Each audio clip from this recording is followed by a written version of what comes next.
And now, Mystery Theater.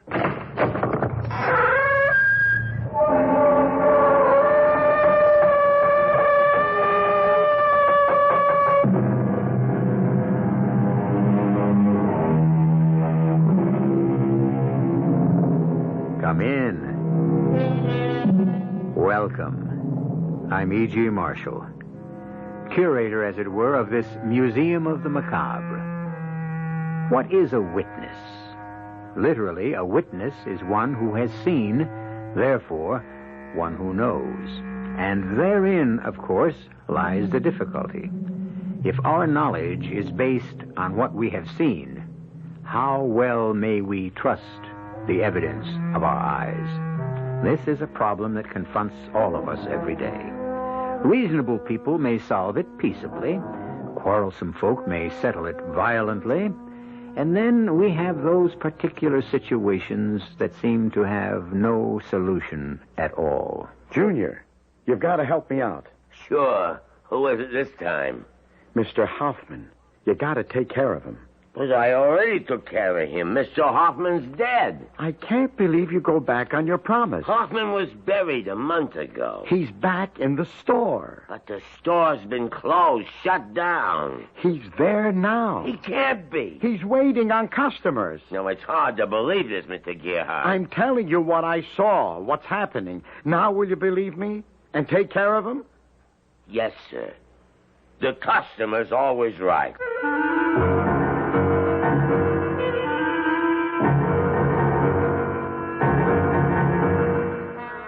Our mystery drama, The Final Witness, was written especially for the Mystery Theater by Sam Dan and stars Lou Jacoby.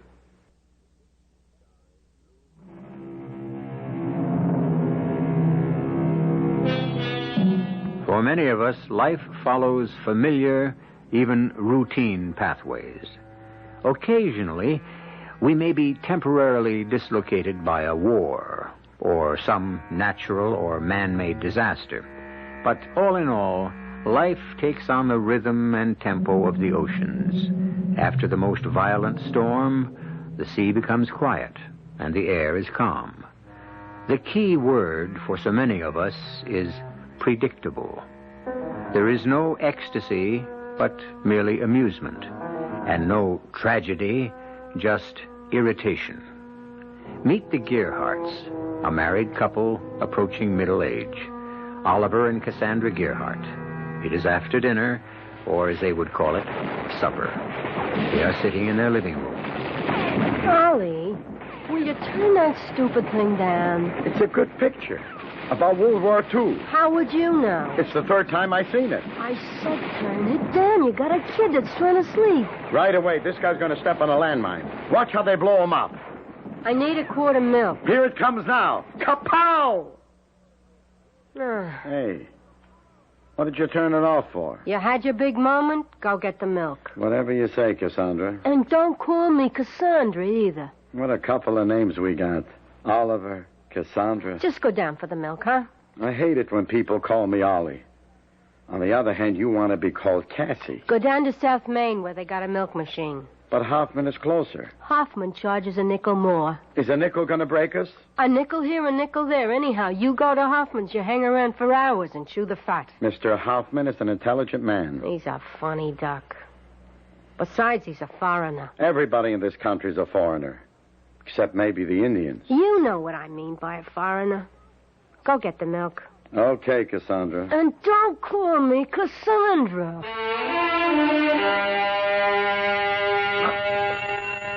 Ah, Mr. Gerhardt. Mr. Oliver Gerhardt. Good evening. How you doing, Mr. Hoffman? Well, let us examine the situation. I'm drinking a glass of wine, I'm listening to a Mozart concerto, and a good friend has just entered my establishment. Could a king be more happily occupied? Let's see. What did I come in for? Oh, yeah. Oh, no. Only barbarians rush headlong into their business transactions. First, I must pour you a glass of wine, and we shall consider. Excuse me, my friend, while I tend to this gentleman. Yes, sir. May I do something for you? Can you do something for me? Yes, sir. What may I do for you? I heard you the first time, Pop. Now, what you and this other clown here can do for me is to put up your hands. It's a stick-up. You are a very bright person. Now, shut up. Young man, that revolver, please, it isn't at all necessary. Here, I'll open the cash register. See? And you just help yourself. You shut up. Here, take the money. I said shut up. Don't be nervous. I want to be nervous. I'll be nervous if I want to be. I'll be whatever I want to be. Just take the money. You don't have to kill anybody. I want to kill somebody. I'll kill somebody. I can do whatever I want to do. You know why? Please, young Now, man, you listen. shut up. I'm talking. Never interrupt me when I'm talking. I'm the boss. What I say goes. I can do whatever I want because I'm holding this. And you know what this is? Don't interrupt me. It's a Sanford Valentine special 45 caliber revolver. Son, you can have all Don't interrupt me again. I'm the boss. Now look at me, the two of you. You know who I am? I'm God. And right now I can strike you dead. Here's the money. I told you not to interrupt. You will never interrupt me again. Never. Never. Never.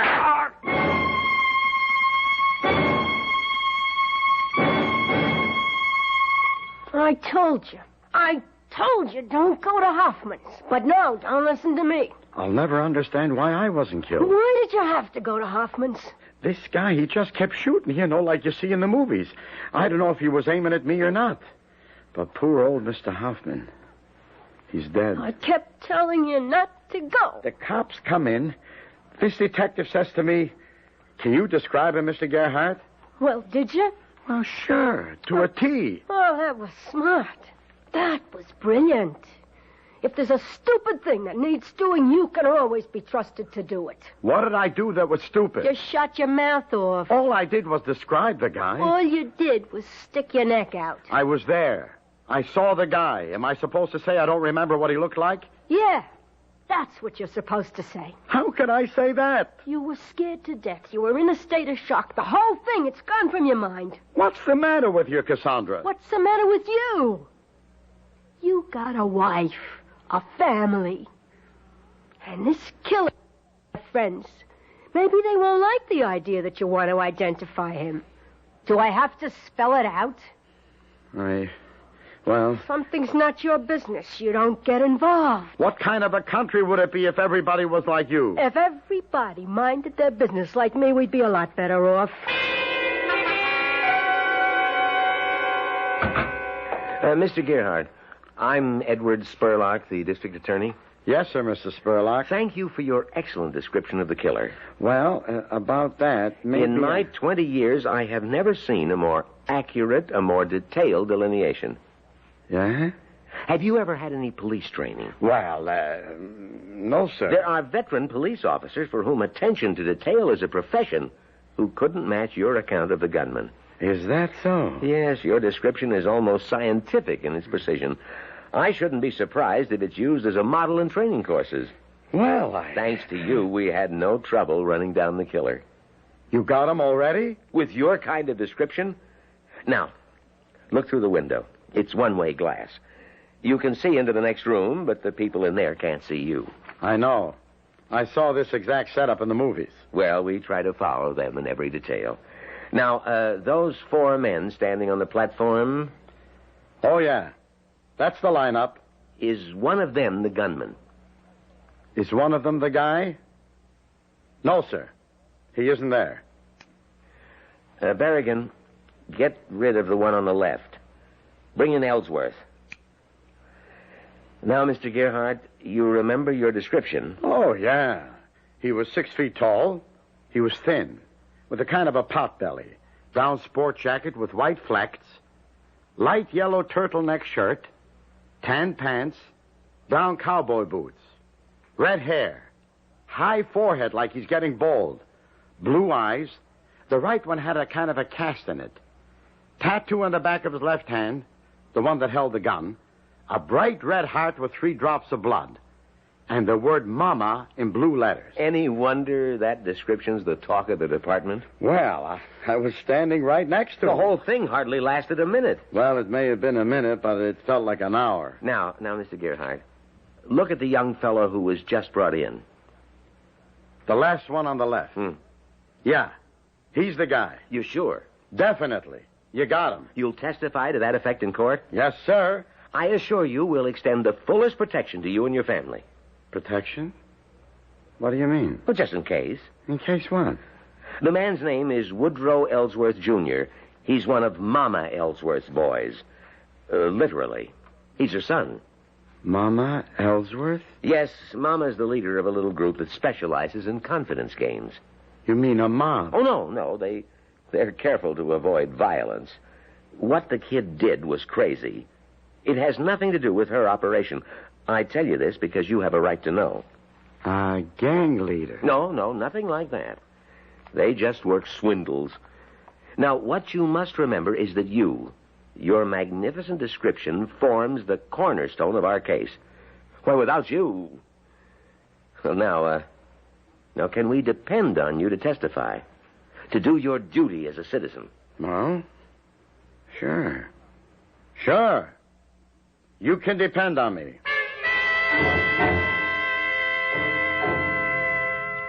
It's my duty as a citizen, Cassandra. How about your duty as a husband and a father? Hey, it's almost time for the 11 o'clock news. Who cares? I'm on it.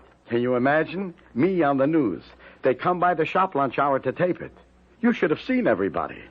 I mean, even Mr. Perkins. He was impressed. Oh, sure. For the first time in my life, I felt I was somebody. Oliver, if Hoffman was someone we knew, like a friend of ours. I knew him. He was a friend of mine. He was such a weird guy. What do you mean weird? He had crazy ideas. He talked like a nut. And another thing. You ever ask yourself, what was he doing around here? He was running a grocery store. A guy like him? Well, what do you want to run a grocery store for? I never trusted him. What does this have to do with my... Ollie, people like us, we can't afford to get involved. But I told the cops and everybody. What'll people think of me? Like they say in the movies, you want to know the bottom line. Okay, the bottom line. You identified this guy at the trial. A couple of weeks, a couple of months, maybe a year later, they find your body in some alley. Or maybe in the trunk of a car. Now, Cassandra... Don't call me Cassandra. You mean it don't happen? And it'll be in the papers. And everybody will say, oh, yeah, that's Oliver Gerhardt who testified at that murder trial. What a jerk. He should have kept his mouth shut. You mean it's right for a guy to come in and just murder Mr. Hoffman? I don't say it's right. You gotta admit it's wrong. What it comes down to, Ollie, is right or wrong. We can't afford to get involved.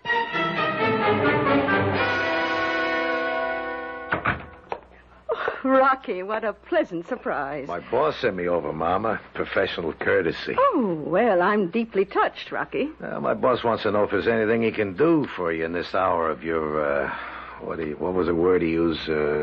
Tribulation? Yeah, I don't know. That sounds like a good one, though.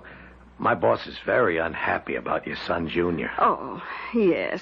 I was afraid it might come to something like this. And I tried so hard to raise him properly. Yeah, kids today. There's not a thing you can do with them. Yeah. You're telling me. The truth is, your outfit ain't geared for conditions like these.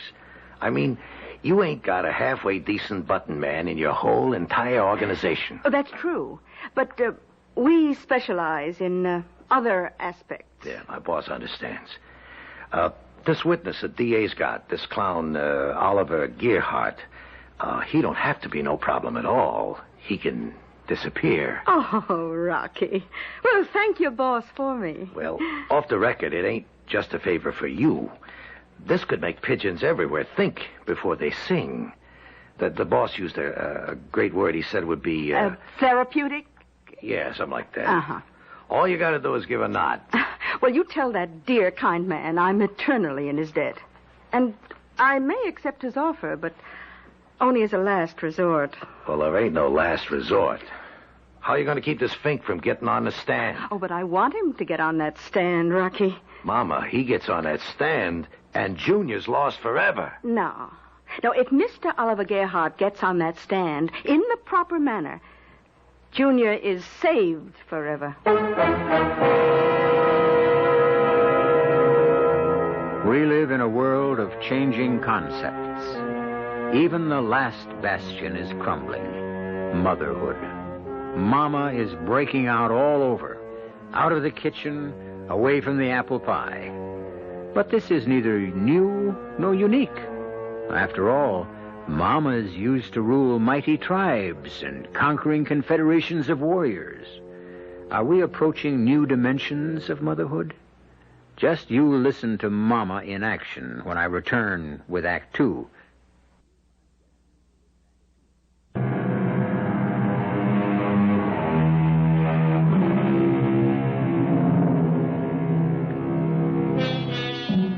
It isn't easy.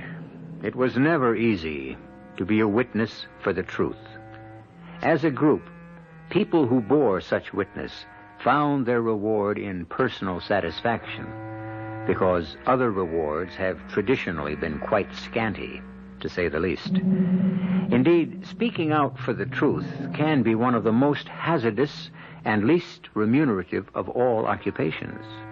However, from time to time, fate points the finger, and the selection or the election to witness can happen to anyone at all, even to Oliver Gearhart. Oh, excuse me, sir. Do you mind if I share your table? Help yourself. I had no idea this cafeteria would be so crowded. Well, it's lunch hour. If it ain't going to be crowded now, when is the guy going to do business? Oh, that's a very sage observation. But then again, your powers of observation are legendary, Mr. Gearhart. How do you know my name? Oh, I recognize you. I've seen you on the news. Oh? You, sir, have become a celebrity. Well, I wouldn't go so far as to... Actually, you've become a household name. No, I wouldn't say that. Well, you are in our household. Oh, sorry, I forgot to introduce myself. My name is Esmeralda Ellsworth. Ellsworth? They call me Mama. I don't know why. Do I impress you as the maternal type? You mean you're Mama Ellsworth? You're the mother of that killer? Oh, killer is a harsh word. What do you want? Just an opportunity to chat. About what? About my son. My wayward boy. Oh, you simply don't know how much trouble I've had with him. And now this. He's a maniac. He's a menace to society. What do you want from me? Already gave the cops the description. Well, when an unfortunate event occurs, we cannot undo what has happened, but what we can do is make the very best of it. Now, Woodrow Ellsworth Jr. did murder a Mr. Ferenc Hoffman. You admit it? My dear Oliver, would I insult your intelligence? We know who Woodrow Ellsworth Jr. is, but who is Ferenc Hoffman? Don't you knock Mr. Hoffman. I mean, he might have been a foreigner and all that, but he was my friend. Yes, and as his friend, you have a responsibility to him. Oh, well. Then what are you trying to do? Mr. Hoffman, there were many things about him that you may have been unaware of. Look, nothing you can say about old Mr. Hoffman could justify... Mr. Hoffman was a saint, a great-hearted man whose life was dedicated to helping others. Now, like many people of his kind, he died penniless. His widow will try to support herself and an invalid daughter on a meager Social Security pension. Now, doesn't Mr. Hoffman deserve better? Well, sure, Now, but... probing further into the affairs of our good Mr. Hoffman, did you know that he was practically in the terminal stages of an incurable disease? What are you saying? At most, he had 3 or 4 months to live. Now, suppose my son had not shot him. Look, you're going too fast for me. Life is going too fast for you, Oliver. You must catch up with it. Now, had death claimed him due to natural causes, his unfortunate family would be forced to exist in penury. I never knew he had a family. Instead, my poor boy, Junior, can now literally become their savior. I don't follow you. Well, I would be willing to compensate for Junior's rash action. I would guarantee the Hoffman family a comfortable monthly income. What's the catch? Oh, no catch. A condition. Yeah? Now, I would expect you to forget the description of the gunman at the trial. Oh, I get Well, it. you would be doing this as a favor to your dear departed friend. A favor? I do him a favor when I don't describe the killer? A favor by achieving what would be precious to him above all else, the security of his family. Now, Oliver, once we probe beneath the surface of any action, we begin to learn that things are not at all what they seem. Oh, yes, on the face of it, a senseless, brutal killing, but who died? A man whose life would have died in the midst of horrible suffering. Perhaps what Junior did may have been for the best, after all. But Mr. Hoffman, he didn't want to die. Who does? Oliver. She forgives him. She forgives Junior. Who? Mrs. Hoffman. I've spoken to her. She says there has been misery enough. Hmm? Well, what do you want me to do? But before you do anything, just talk to Mrs. Hoffman.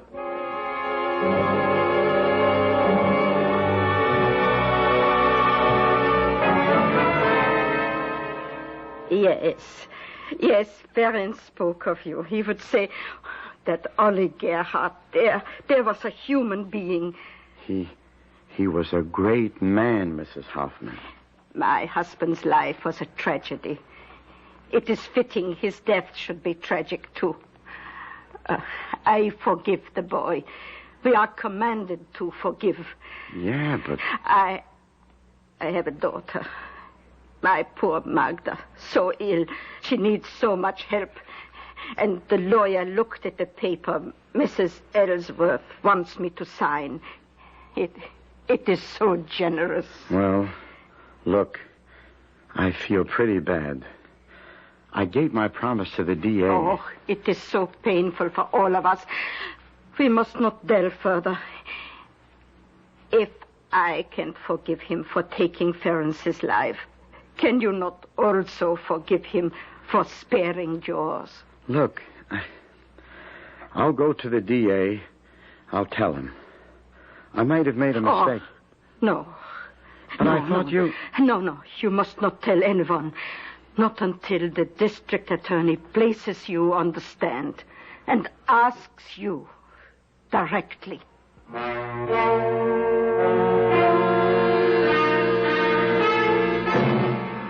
Now, Mr. Gerhardt, at approximately 10 p.m. on the night of January 3rd this year, you were in Mr. Hoffman's grocery store? I was. The door opened, a man entered. He held a .45 caliber Sanford Valentine special revolver with which he shot Mr. Hoffman dead. Is that what happened? Yes. Now, that man who wantonly killed poor Mr. Hoffman, did you see him? Yes. You got a good detailed look? Yes. You could identify that man if you saw him again? Yes. Beyond all shadow of a doubt? Yes. The defendant in this trial, who was sitting at the table, is he that man? No. Mr. Gerhardt? No. But you positively identified that I was wrong. I made a mistake. Oliver, I gotta talk to you. Where's the money? What money? The money you took to forget what the killer looked like. What are you saying? I'm only saying what everybody else is saying. Yeah, that's what everybody keeps saying, all right, but... But what? It ain't true. You had the identification down cold. What made you change your mind? Oliver, you were paid off. How much did you get? I didn't get anything. Do you expect me to believe that? Yes. Then you're a fool. You're the one. You're the one who kept saying, don't get involved, don't identify him, think of the safety of your family. You also had a duty as a citizen. Now you're hopping on that bandwagon. What bandwagon? Before the trial, you were saying to me, Ollie, you're crazy. They're going to fish your carcass out of the river. What are you getting mixed up in it for? Okay, so I backed off. And now everybody said, on account of guys like you, crime's going to take over the country. How much did they pay you to keep your mouth shut? That's what I want to know. How much? Nothing. I told you. Nothing. Then why did you do it? Okay. Somebody has to believe me. Somebody should know why I did it. And it wasn't for any money. What was it for? Come on. I'll show you.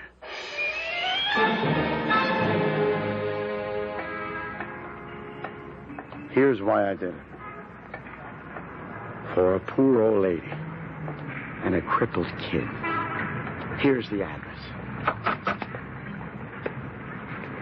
It's just a little 2-room cold water flat right on the ground floor. I want you to meet them. Nobody home. There has to be somebody home. The kid is sick. She can't move. The door's open. I hope nothing's wrong. Mrs. Hoffman?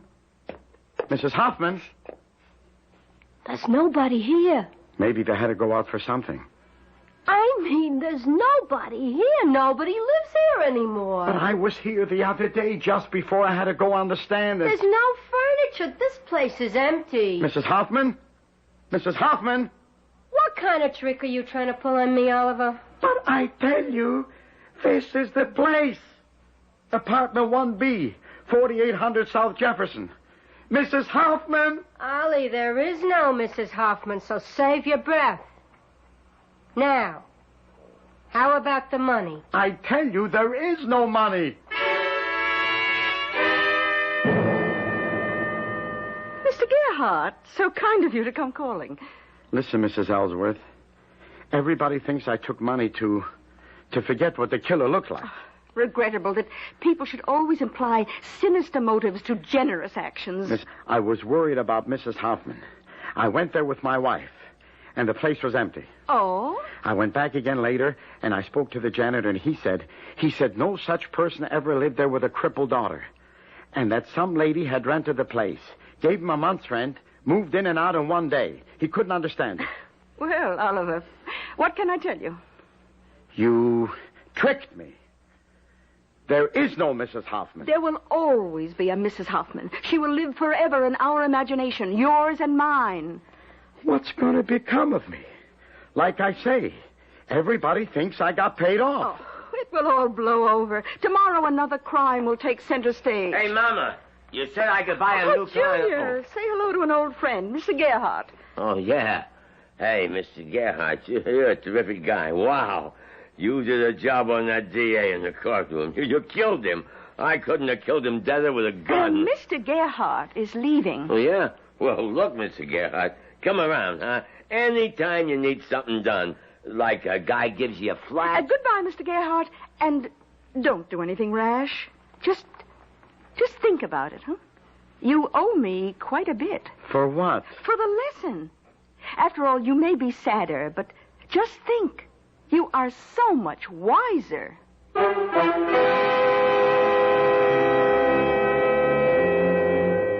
Sadder, but wiser. A pity that many of us must know sadness before we may acquire wisdom. I wish I could say that we have seen the end of poor Oliver Gerhardt's troubles. However, I am compelled to report that they have scarcely begun, as you will see when I return shortly with Act 3.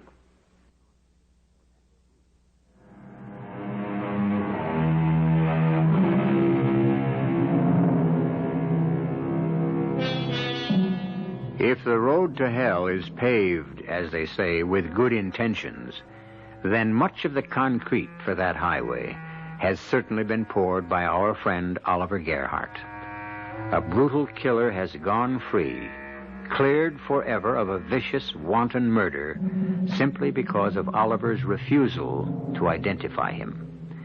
But Oliver was convinced he was performing a noble act. However, a cynical world has other ideas, including Oliver's loving wife. Who is she? Who's who? The other woman. What other woman? The one you're gonna run away with. What are you saying? I figure you have to be planning on running away because you haven't asked me for a divorce. What are you talking about? That's what you're gonna use the money for. Another woman. There ain't no other woman. Don't lie. You never thought of running off with another woman. Sure, I thought about it. And you admit it. Every man thinks about it. That don't mean I got one. If you're thinking about it, then you're holding on to the money until you find one to run away with. I give up. I quit. Ollie, I'm entitled to some of that money. I mean, look, you were all ready to be a hero. I'm the one who made you think twice, wasn't I? I'm the one who made you see the light. Won't you even try to understand something? Besides, I'm your wife. There's no money. I'm warning you, Ollie. You're not going to pull a fast one on me. Hey, where are you going? Out.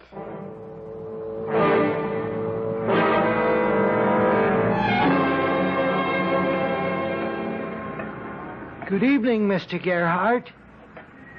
Good evening, Mr. Gerhardt.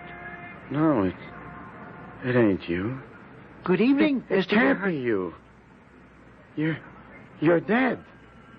You're dead, Mr. Hoffman. Aren't we still friends, Mr. Gerhardt? I gotta be seeing things. It's been weeks since you've come into the store. I've been wondering, have I done anything to displease you? Mr. Hoffman, you're supposed to be dead. So tonight I decided to stand outside the store and watch to see perhaps if you'd pass by on the street. The store? It ain't dark. It's open. It's light. The store. Won't you come inside, Mr. Gerhardt? I have a special wine. Rich, sweet, the kind you like. I'm standing here and I'm talking to you. Of course. And your store is open like always. Like always. Don't move. Stay where you are. Just wait there. Just stay there. I'll be right back.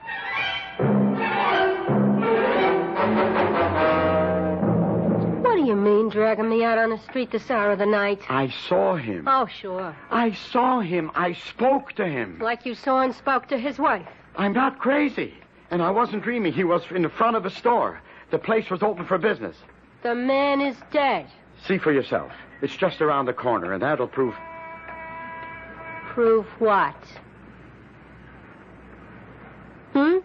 So? But he was standing here just a couple of minutes ago. And the store, the lights were on. Sure. Believe me, you've got to believe me. I believe what I see, and what do I see? I see an empty store. Been that way for weeks. There's a lock on the door. The windows are smeared with grime, dirty. I can look inside. On the counter, nothing on the shelves. No, Ollie, there is nothing but... Let me... The only way it makes sense is you're sitting on a nice pile of money. For the millionth time, there is no money. As I was saying, you're sitting on a nice bundle. You want to ditch me. You figure if you can get me to nuts, I'll work on you. Will you listen? No. You've been building it up. First Mrs. Hoffman, and now Mr. Hoffman. But, Ollie, none of it can work. I'm not letting you off the hook. I'm your wife, and I'm entitled to some of that money.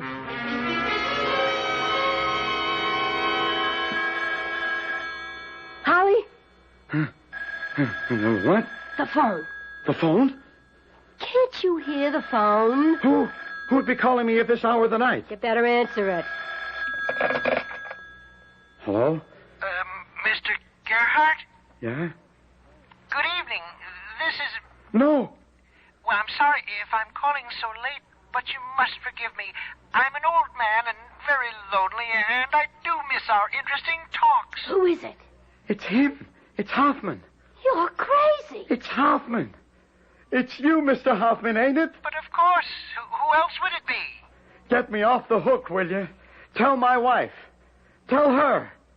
Here, Cassandra, you talk to him. Hello? Hello? There's no one there. I just spoke to him. There's no one on the phone. Now, look, I know what I heard. I know what I heard, too. I heard nothing. I ain't crazy. It won't work. I mean, you get somebody to ring the number 3, 4 o'clock in the morning so you can answer it and put on this act. It's not an act. Who'd you get to dial the number, your girlfriend? I don't have a girlfriend. Ollie, what's wrong with you? There's nothing wrong with me. I mean, you were never like this about money before. The only thing I can figure is it's so much money it must have turned your head. But, what's the use?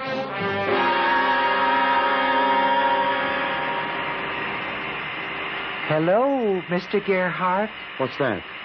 I said, hello, Mr. Gerhardt. You? How did you get in here? You really don't know a man until you see him engaged in his profession, don't you think? Look, nobody's supposed to be in here unless he's authorized personnel. You're a machinist, a skilled craftsman. Mr. Hoffman, are you standing here? You see me. You speak to me. But why? You're supposed to be dead. What does that mean? All it means is that other people cannot see me. But why do you come around to me? I like you. I miss our talks. You never come around in the evening anymore. How can I when you're... I'm open. I keep the store open late, as usual. Promise me you'll come to see me tonight. Well, I do miss our little talks. Promise? Yeah, I promise.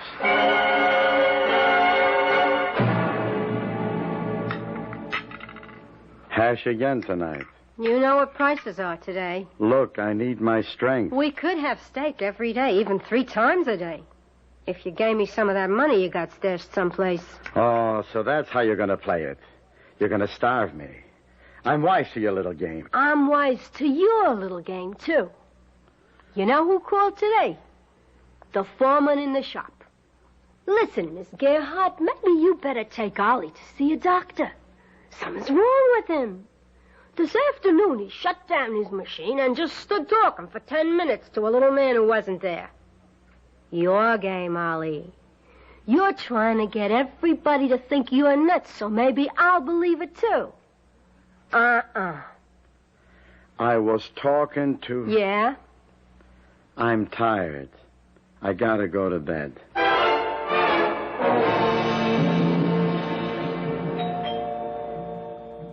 Ollie? It's the door. Somebody's at the door. Huh? I said somebody's at the door, and it's after midnight. Who is it this time? We'll go see. Okay. Good evening, Mr. Gerhardt. It's you. You didn't come by this evening. I thought perhaps something might be wrong. Will you let me alone? We used to be such good friends. What happened? Is this how you're getting back at me? Back at you? For what? For what I did at the trial. Is this what you're going to do to me? Drive me out of my mind? I don't understand. All I want to be is your friend. Hey, what did you slam the door for? Why did you think I did? I can't let you stand there talking into an empty hallway. What do you want the neighbors to think? But Hoffman was... Okay, right here. Cut the act. Put a stop to it. You hear? Yeah. I'll put a stop to it. I know just how I can put a stop to it.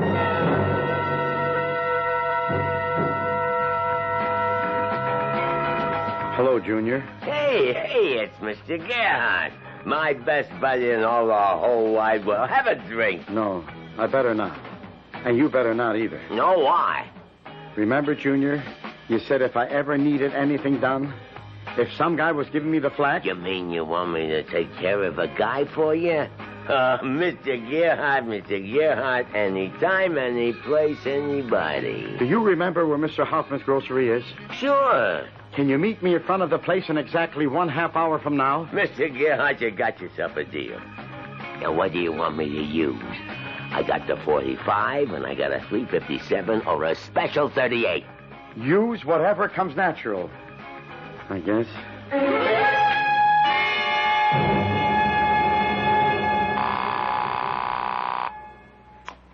Hello?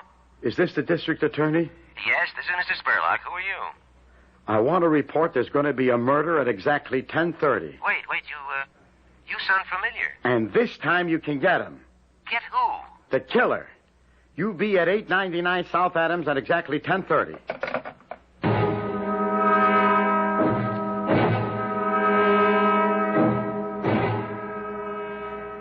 Hello, Junior. Hey, Mr. Gerhardt. Here I am, right on time.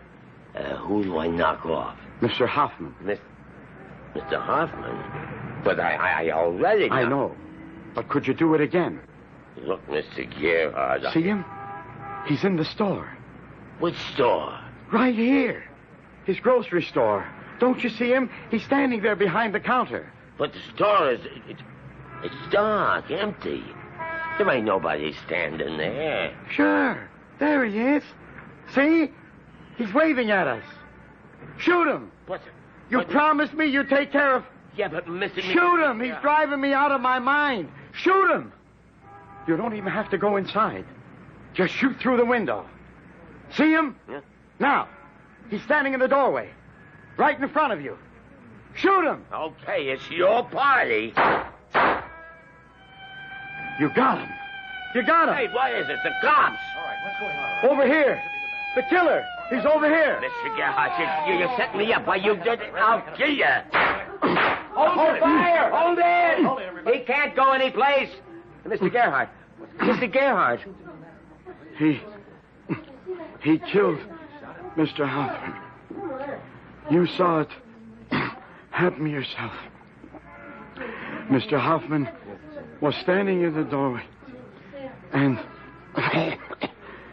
you saw how he just shot Mr. Hoffman. Now, you got him. You got him, haven't you? Yes. Yes, Mr. Gerhardt, we got him. Finally. Yes, they had him. Not for the murder of Mr. Hoffman, but for the murder of Oliver Gerhardt. And there was a very inspiring story in the papers of how a plain citizen, a Mr. Oliver Gerhardt, decided to make up for a momentary lapse in the courtroom and help the police capture a notorious killer. I'll be back shortly.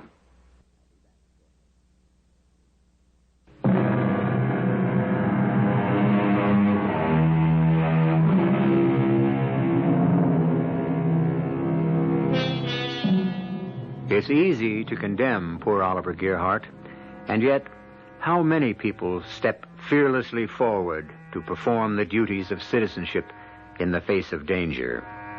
How easy it is to look the other way, and how many millions have done it, and still do it. For it is said, we turn away from our fellow man because, too often, when we look at his face, we see our own. Our cast included Lou Jacoby, Joan Loring, Bryna Rayburn, Robert Maxwell, and Leon Janney. The entire production was under the direction of Hyman Brown. This is E.G. Marshall inviting you to return to our Mystery Theater for another adventure in the macabre. Until next time, pleasant dreams.